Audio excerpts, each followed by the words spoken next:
14 वर्ष तक कोई अपराध भागवतिक नहीं माना जाएगा अगर उससे गलती होती है। और कहा तुम 8 वर्ष के बालक को दंड दिया, मैं अब जब प्रवीण हुआ तो तपस्या कर रहा था, लेकिन आपने मुझे दंड दिया, इसलिए मैं तुमको दंड देता हूं यमराज को कि तुम मृत्यु लोक में 100 वर्ष तक रहो। तो विदुर जी के रूप में साक्षात धर्मराज जी ही पधारे।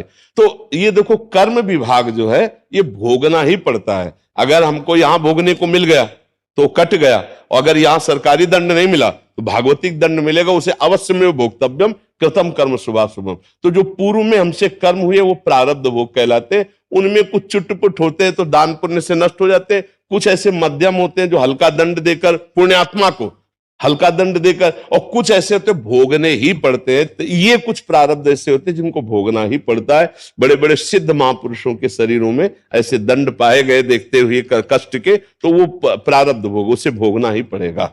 जी। एडवोकेट आर के शर्मा जी, दिल्ली से।